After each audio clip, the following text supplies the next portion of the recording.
मियां नवाज शरीफ की सियासत है हरवे से लेकर अब तक उन्होंने एंटी एस्टेब्लिशमेंट रहने की हमेशा कोशिश की है।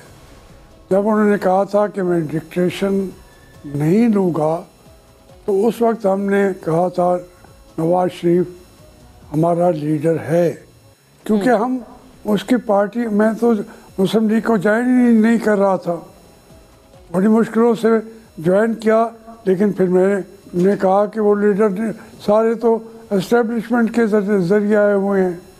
जब मियाँ साहब ने कहा गुलाम खान साहब को और वो उस वक्त के कमांडर इन चीफ को कि मैं डिक्टेशन नहीं लूँगा, तो फिर उनको हटा दिया गया। तो ये बात ये है, हमेशा वो उनकी कोशिश ये होती है एंटी एस्टेब्लिशमेंट बात करें, और यही सियासत है, क्योंकि हमारे मुल्क में पावर जो है वो एस्टेब्लिशमेंट के पास है। जब तक ट्रांसफ़र ऑफ पावर नहीं होता, आवाम को सही इंतखाबात नहीं होते, तो उस वक्त तक पाकिस्तान चल ही नहीं सकता।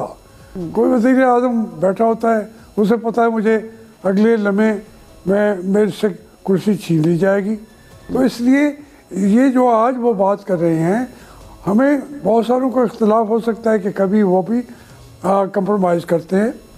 मियां नवाज शरीफ साहब ने किए एक दफ़ा, दो दफ़ा, तीन दफ़ा, लेकिन ओरिजिनली फिर वो खड़े हो जाते हैं। जब मारे खाते हैं, फैमिली को मारे पड़ती हैं, कारोबार भी तबाह होते हैं, तो फिर वो कहते हैं कि मैं एंटी एस्टेब्लिशमेंट हूँ। जैसे अभी जब मैंने जो इख्तलाफ किया था, जब उन्होंने बाजवा साहब को एक्सटेंशन दी, इमरान खान साहब ने भी दी, सब ने मिलकर दे दी, जरदारी साहब भी, मौलाना फजलुर रहमान साहब भी, तो ये उस वक्त हम पीछे हट जाते हैं जब वो खड़े होकर कहें। तो इस लिहाज से बाकी तमाम लीडरों से लंबा अरसा एंटी एस्टेब्लिशमेंट सियासत की है मियां नवाज शरीफ ने। अगर वो उस तरफ आते हैं, खड़े हो जाते हैं, तो ये पाकिस्तान की खिदमत करेंगे। लेकिन उसके साथ मैं एक बात अर्ज करूं, मियां नवाज शरीफ साहब को पहले ये कहना चाहिए कि इमरान खान को रिहा करें, जिन जिन लोगों को आपने पकड़ा हुआ है रिहा करें, और उसके बाद ये आपस में बैठ के तय करें, और ये पावर वहाँ से वापस लेंगे मिलके, तो फिर पाकिस्तान चलेगा। इक़्तिदार चला जाता है इमरान खान को तो चला जाए, लेकिन इनको एंटी एस्टेब्लिशमेंट पावर करनी पड़ेगी मियां नवाज शरीफ साहब को। ये अच्छा सर, आपने बहुत तभी करनी चाहिए। हाशमी साहब, मैं अर्ज करूं, ये आपने बड़ी वजह बात की है कि नवाज शरीफ साहब की जो सियासत है, it has always been a mix of compromises and as well as offensives. मतलब उन्होंने एक मफामत, मज़ाहमत, एक मिली जुली सी सियासत की, लेकिन आपने फरमाया कि उन्होंने ज्यादातर अरसा जो है वो अपने स्टैंड पर खड़े रहे और वो एंटी इस्टेब्लिशमेंट उन्होंने अपना स्टैंड रखा। लेकिन अभी जो आप फरमा रहे हैं बात, आपने कहा कि उनको ये डिमांड करनी चाहिए कि इमरान खान, उनके आर्च राइवल, वो आज़ाद होने चाहिए और जेल से बाहर होने चाहिए। लेकिन ऐसा तो सर दूर दूर तक नजर नहीं आ रहा। जितने भी बयानात अभी नवाज शरीफ साहब के हमने हाल ही में देखे हैं, उन्होंने कोई ऐसी डिमांड नहीं की, या कोई भी उनकी तरफ से कोई सॉफ्ट कॉर्नर इमरान खान साहब के लिए तो नहीं, बल्कि वो उल्टा ये कहते हुए नजर आ रहे हैं कि उन किरदारों का जो है वो मुहासबा होना चाहिए जो खान साहब को लेकर आए थे। एंड आई क्लियरली रिकॉल कि ये आपके भी पीटीआई से अलहदगी की वजह बनी थी, जब आपने ये तमाम तर चीजें उस वक्त के धरने में देखी थी। जी हाँ, ये बात सही है, लेकिन मैं कहता हूँ कि इस वक्त की जो पोजीशन है वो है जो उस वक्त मियां नवाज शरीफ की थी। आज उस वक्त 218 का इलेक्शन वो जीत रहे थे, और बात ये की थी इमरान खान ने मुझसे कि हमारे साथ जनरल्स हमें कहते हैं कि हम नवाज शरीफ को हर सूरत में निकालना चाहते हैं, हुकूमत से भी और 218 के इलेक्शन से भी, और आप धरना दें और पार्लियामेंट पे आप अटैक करें। ये मेरा स्टेटमेंट नहीं है, ये इमरान खान साहब का स्टेटमेंट था। लेकिन फिर जब वो आगे आए, वो उन्होंने लोगों को ये बात बनी है कि लोगों के दिलों में बैठते गए, जब उन्हें हुकूमत में थे तो उन्होंने ज़मीनी इलेक्शन भी इमरान खान साहब ने हारे, लेकिन at the end of the tunnel क्या निकला ये कि एक ही जो पाकिस्तान के अवाम ने सोचा कि ये सबको निकाल देते हैं, सबको बिठाते हैं, लेकिन अब एक ही आदमी खड़ा है जो पूरी एस्टेब्लिशमेंट के खिलाफ, उसका नाम है इमरान खान। तो पूरी कौम जिद कर गई कि 75 साल इन्होंने पॉपुलर वोट को हुकूमत नहीं करने दी, लेकिन अब हम इमरान खान को लाएंगे, इतने ज़्यादा वोटों के साथ लाएंगे कि वो क्योंकि वो मुकाबला कर रहा है। कल इमरान खान ने ना किया तो उसका असर भी वही होगा जो तमाम सियासतदानों का हो रहा है। आपने ये बात गोया फरमाई कि जो ये एंटी एस्टेब्लिशमेंट स्टैंड है इमरान खान साहब, आप कहते हैं कि वो उनकी पॉपुलैरिटी की वजह है। ये जो कहा है ना मियां नवाज शरीफ का। जी जी प्लीज गो अहेड सर। जी गो अहेड प्लीज, आप कुछ कह रहे थे। नहीं, इमरान साहब क्या कहते हैं, क्या वजह है?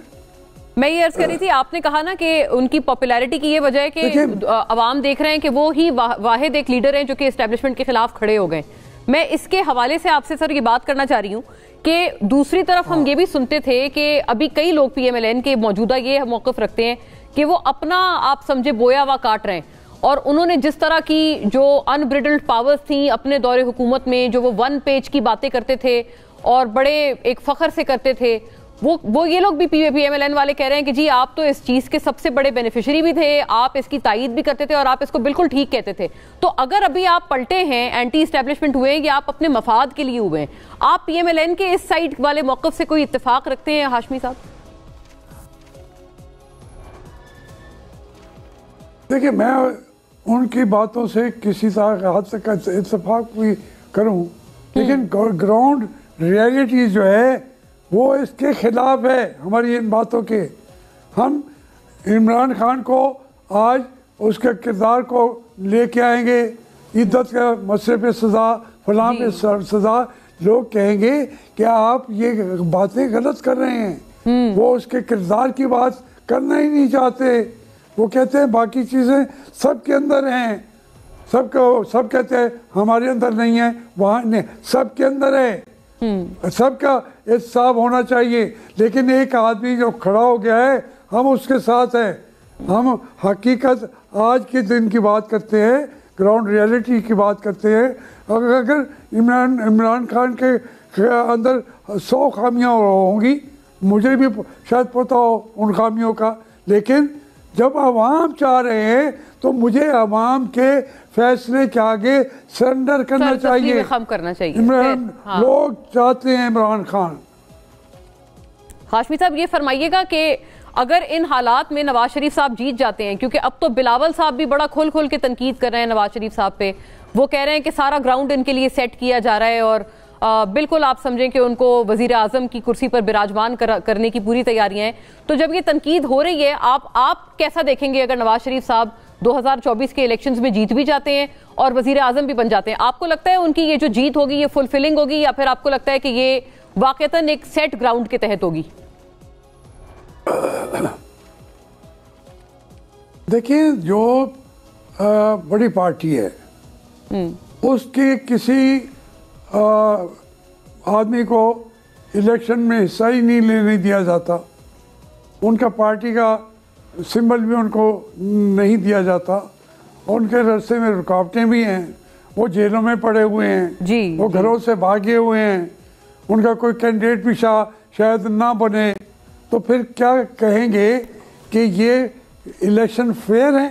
क्या आया इस पार्टी को साइड पे रख के जो एक लाशों के ऊपर, पाकिस्तान के लोगों की लाशों के ऊपर जो तख्त बिछाया जाएगा, वो तख्त का नहीं हो, इक़्तिदार का तख्त नहीं होगा, वो एक लिहाज से कौम की लाशों पे बिछाया हुआ तख्तेदार बन जाएगा, पर वो हुकूमत 2-3-4 महीने से ज़्यादा चल भी नहीं सकेगी।